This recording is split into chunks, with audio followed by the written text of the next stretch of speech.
السلام علیکم.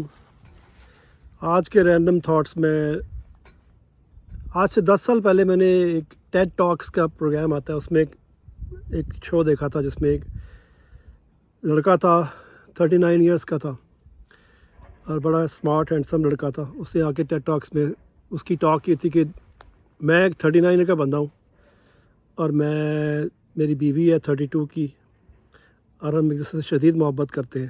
2 بچے ہیں میرے، ایک بیٹا ہے جو 8 سال کا ہے، بیٹی 6 سال کی ہے. وہ دونوں میری پوجا کرتے ہیں، میں ان سے عشق میں، میرے بچے میری فیملی سے مجھے بہت پیار ہے. میں کامیاب بزنس مین ہوں، بڑی اچھی میری انکم ہے، دنیا کی ہر آسائش مجھ سے حاصل ہے اور میں نے 21 دنوں میں مر جانا ہے. تو لوگ بڑے حیران ہوئے. اس نے کہا کہ میں دیکھیں کتنا فٹ ہوں. اس نے اسی وقت بیٹھ کے 10 پش اپس کیے ایک ہاتھ سے اسٹیج پہ لوگوں کو دکھانے کے لیے. اس نے کہا میں بہت اسٹرانگ آدمی ہوں مگر میرے پاس 21 دن ہے، کیونکہ آج سے 4 سال پہلے مجھے پینکریاس کا کینسر ہوا تھا جو کہ چلا گیا تھا اور اب دوبارہ آیا اور ڈاکٹر نے کہا کہ تم مشکل سے 2 سے 3 ہفتے تمہارے پاس ٹائم ہے اور پورے جسم میں پھیل گیا زہر اور اب کوئی رستہ نہیں ہے بچنے کا. تو اس نے ایک اچھی بات مجھے بتائی تھی جو کہ میں بڑا سیڈ پروگرام تھا مگر اس کی ایک بات جو ہے نا میں ہمیشہ اس کا سبق، اس نے کہا تھا معافی کیسے مانگنی چاہیے. اس نے کہا معافی مانگنے کے جو نا بڑے اچھا طریقہ اس نے بتایا. اس نے کہا معافی ایک تو یہ کہ اگر آپ سے غلطی ہو گئی ہے تو آپ جا کے اس بندے سے کہیں کہ جی مجھے معاف کر دیں، میں نے غلط کیا تھا، میں نے فلاں وقت فلاں چیز غلط کی تھی اور میری جو بھی وجوہات تھیں، میری غلط فہمی تھی، مجھے بھڑکایا گیا تھا، مجھے ڈس انفارم کیا گیا تھا اور میرے سے غلطی ہوئی.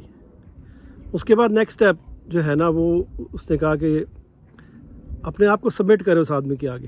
اس نے کہا جی how do I make this right, آپ بتائیں مجھے کہ مجھے اس غلطی کی کیا سزا ملنی چاہیے. یہ آپ کے اختیار میں، کیونکہ میں نے آپ کے آگے اپنے آپ کو سرنگوں کر دیا کہ میرے سے غلطی ہوئی ہے، آئی میڈ اے مسٹیک. تو وہ آپ مجھے پہلے بتائیں گے کہ میں اپنی انا کو آپ نے دوسرے کے آگے سبمٹ کر دیا. یہ بڑا مشکل کام ہے، بہت مشکل کام ہے کہ آپ کسی کے آگے اپنے آپ کو ایسے سبمٹ کریں. اگر آپ واقعی سچے جینوئنلی دل سے آپ کسی کو غلطی آپ سے ہوئی ہے تو پھر اپنے آپ کو سبمٹ کریں کہ جی how do I make it right, میں اس غلطی کا کیا اس کی مجھے سزا ملنی چاہیے، اس کا فیصلہ آپ کریں کہ میں نے آپ کے خلاف غلطی کی ہے. جیسے ساؤتھ افریقہ میں بھی وہ تھا نا، ٹروتھ اینڈ ریکنسیلیشن کمیشن بنایا تھا انہوں نے، نیلسن منڈیلا نے. پہلے ٹروتھ، سچ بتائیں اور اس کے بعد آپ کہیں جی کہ اب مجھے بتائیں کہ اس کی مجھے کیا سزا ملنی چاہیے.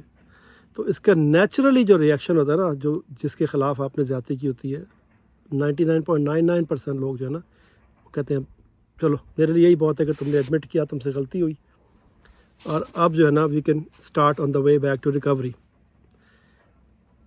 مگر ہمارے کلچر میں لوگوں کا اصرار کیا ہوتا ہے جی سب کچھ بھول جاؤ، پرانی باتیں بھول جاؤ.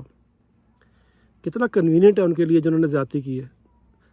ایسے ہی ہے جیسے وہ نتنیاہو کہے فلسطینیوں کو میں نے تمہارے 50,000 بندہ میں نے مار دیا ہے، تم ایسا کرو بھول جاؤ، اب گلے لگا لو مجھے، بھول جاؤ جو کچھ ہوا. ایسے نہیں ہوتا. پہلے آپ کو اپنے غلطیوں کا اعتراف کرنا ہے جو کہ بہت کرج کا کام ہے، کوئی آسان کام نہیں ہے. اس کے بعد آپ کہتے ہیں کہ آپ ریکنسائل کریں. تو ایک پیٹرن ہوتا ہے نا، آپ کسی کے خلاف زیادتیاں کرتے آتے ہیں اور وہ اپنے آپ کو آپ سے ریموو کر لے وہ انسان کے جی یہ رشتہ جو ہے یا دوستی جو ہے یہ میرے لیے ہمیشہ تکلیف کا باعث ہی بنی ہے. 3 دہائیاں 4 دہائیوں سے آپ پھر فیصلہ کرتے ہیں کہ آپ اپنے آپ کو ڈسٹنس کر لیں اس چیز سے، کہ وہ صرف تکلیف آپ کے لیے رشتہ بن جاتا ہے یا تو دوستی بن جاتی ہے. تو اس سے بہتر ہے کہ آپ اپنے آپ کو اس جگہ سے ریموو کر لیں تاکہ آپ کی مینٹل ٹرینکولیٹی کے لیے بڑا ضروری ہے. اور مگر یہ کہنا کہ جی بھول جائے، یہ جو کرنے والا ہے نا اس کے لیے تو بڑا آسان ہے جس سے زیادتی کی ہے کہ سب بھول جائے. مگر جس کے ساتھ کیا ہے وہ تو کچھ نہیں بھول سکتا نا، جب تک کہ آپ اپنے آپ کو کہیں کہ جی ہاں میں نے غلطی کی، اعتراف کریں اور فلاں نے مجھے بھڑکایا تھا، فلاں نے مجھے غلط انفارمیشن دی تھی، آپ یہ تو کہیں نا کم سے کم. تو اس کے بعد کون ہے جو پھر آپ ریکنسائل نہیں کرے گا. مگر یہ کہنا کہ بھول جائیں، یہ تو کرنے والے کے لیے کنوینئنٹ ہے. میں آج سے کوئی 8-9 مہینے پہلے کی بات ہے، میں اپنے دوستوں کے ساتھ ٹینیسی جا رہا تھا، اور میرے لیے بڑا ضروری تھا کہ میں ٹائم سے وہاں پر پہنچوں، کیونکہ نیکسٹ ڈے میرے بیٹے کی جارج ٹاؤن یونیورسٹی سے ماسٹرز کی گریجویشن تھی، جس کے لیے وہ بہت ایکسائٹڈ تھا. اور اس نے مجھے کہا تھا ابو آپ نے ٹائم پہ واپس آنا ہے، کیونکہ صبح میں نے جانا ہے اگلے دن منڈے کو، تو وہ بڑی ضروری ہے میرے لیے کہ آپ. میں نے کہا ہاں میں بیٹا کچھ بھی ہو جائے میں واپس آؤں گا. تو 4 دوستوں کے ساتھ، 3 دوست تھے اور چوتھا میں تھا، ہم چاروں نکلے تھے، بڑا مستی کر رہے تھے. مگر میں نے دیکھا کہ آخری دن ان کا جو ہے نا آنے کا پروگرام ڈاماڈول ہو رہا تھا، اور وہ ٹائم ضائع کر رہے تھے اور وہ 10-11 گھنٹے کی ڈرائیو ہے، تو وہ رستے میں جگہ جگہ رک کے ٹائم ضائع کر رہے تھے. اور میں ان کو کہہ رہا تھا کہ یار مجھے پہنچنا ہے، ہمیں سنڈے کی نائٹ 7-8 بجے تک گھر واپس پہنچ جانا چاہیے بالٹیمور. مگر وہ میری بات کو نان سیریسلی لے رہے تھے. ان کو اندازہ نہیں تھا کہ میں کتنا سٹریس نہیں ہوں کہ میرے بچے کی صبح گریجویشن ہے، میرے لیے ایک فیملی ایونٹ ہے، بڑا ضروری ہے. خیر ہم ایک وقت آیا کہ میں نے تقریباً گاڑی کی چابیوں سے چھین کے خود چلانی شروع کر دی، اور میں کوئی 100 میل کی رفتار سے ساری رات گاڑی چلا کے صبح 6 بجے آ کے فجر کی نماز ہم نے پڑھی. اور میں صحیح تپا ہوا تھا، غصے میں تھا کہ ان لوگوں نے میری فیملی اپلیکیشن کی رسپیکٹ نہیں کی، اور وہ بڑا کیجول لے رہے تھے، ہنس رہے تھے، مذاق اڑا رہے تھے. ایک وقت آیا کہ میں ان پہ چیخ پڑا اور میں نے خوب ان کو سنائی، اور وہ بھی حیران ہو گئے، کیونکہ میں کبھی اس طرح اپنی کول لوز نہیں کرتا. مگر میں بہت غصے سے بولا، بڑی میں نے سنائی کھری ان کو. خیر وہ چپ کر گئے بیچارے. اور اس کے بعد ہم واپس میں اگلے دن گریجویشن میں گیا، تقریباً آدھی نیند میں گیا، اور وہ اٹینڈ کر کے میں واپس آیا. تو مجھے سویا، پھر میں 8-10 گھنٹے سویا، تو مجھے احساس ہوا کہ مجھے ایسا نہیں کہنا چاہیے تھا. میں نے آئی لاس کنٹرول آف مائی ایموشنز. تو جمعے کی نماز پہ ہم سارے ملے اگلی دفعہ، جو 2-3 دنوں کے بعد. تو میں نے سب سے پہلے جا کے ان سے معافی مانگی. میں نے کہا یار مجھے معاف کر دو، مجھ سے غلطی ہو گئی. میں عمر میں بھی سب سے بڑا ہوں، تو وہ کافی حیران ہوا کہ میں اتنے اوپنلی ان سے کہہ رہا ہوں کہ میں نے کہا مجھے معاف کر دو، مجھے ایسا نہیں کرنا چاہیے تھا. میں ہی نہیں کہوں گا کہ تم نے ایسے کیوں کیا، تو اس نے ایسے کیوں کیا. میں کسی کو بلیم نہیں کر رہا، غلطی مجھ سے ہوئی تھی، مجھے معاف کر دو. اور اب بتاؤ کہ میری کیا سزا ہے، تو مجھے کیسے چاہتے ہو کہ مجھے اس کا میں جرمانہ کیسے ادا کروں، یا میں اس کو how do I make it right. یہ بہت ضروری سٹیپ ہے کہ آپ کہہ جی how do I fix it. ہوگی غلطی ہوگی نا، آپ نے اقرار بھی کر لیا، اب اس کو اختیار دے کہ وہ آپ کی غلطی کی کیسے اس کو آرام ملے گا، اس کو سکون آئے گا جو آپ نے اس کے خلاف کیا ہے. تو انہوں نے کہا جی کہ نہیں یہ کیسی بات کر دی آپ نے. میں نے کہا نہیں، جو بھی سزا تو مجھے کہو گے نا، میں بالکل خندہ پیشانی سے اس کو ایکسیپٹ کروں گا، میرے سے غلطی ہوئی. خیر وہ سارے ہم بیٹھ کے ہم اپنا گپے شپے لگاتے رہے. انہوں نے کہا جی آپ کی سزا یہ ہے کہ آپ ہمیں اچھا سے کھانا کھلائیں، اور اس کے بعد جو ہے نا آپ بات ختم کریں اس کو.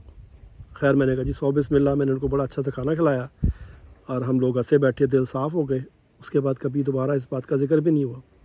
تو یہ لیسن میں نے اس لڑکے سے سیکھا تھا، جو کہ اب بیچارہ اس کو مرے ہوئے بھی 10 سال ہو گئے ہوں گے، کہ how to make things right. Conflict resolution جو ہے نا، وہ یہ کہنے سے کہ جی سب بھول جاؤ، جو میں نے کیا بھول جاؤ اور آؤ گلے لگ جاؤ. تو یہ فارمولہ جو ہے نا، یہ تو آپ کے لیے جس نے برا کیا اس کے لیے بڑا کنوینئنٹ ہے، مگر جس کے ساتھ زیادتی ہوئی ہے اس کے ساتھ تو پھر وہ آپ کو بیسکلی آپ اس کو اس کی تکلیف کا اندازہ نہیں کر سک رہے، یا اس کے ساتھ جو ہوا ہے آپ اس کو منیمائز کر رہے ہیں.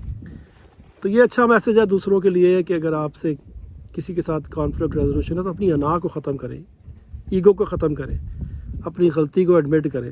بھول جانے سے کچھ نہیں بھولتا. وہ جو بڑا مشہور گانا نا، کچھ لوگ ایک روز جو بچھڑ جاتے ہیں، وہ ہزاروں کے آنے سے ملتے نہیں. عمر بھر چاہے کوئی پکارا کرے ان کا نام، وہ پھر نہیں آتے.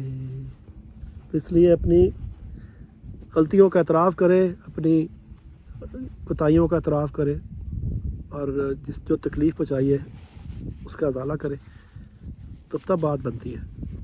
ٹھیک ہے جی، آج کا میرا میسیج تھا یہی کہ how to make things right. جب آپ کی جو زندگی کے کانفلکٹس ہوتے ہیں آپس میں، دوستوں میں، بہن بھائیوں میں، رشتہ داروں میں، بزنس میں، تو اس کا صحیح طریقہ کیا ہے. ٹھیک ہے نا جی، چلو تھینک یو، اللہ حافظ.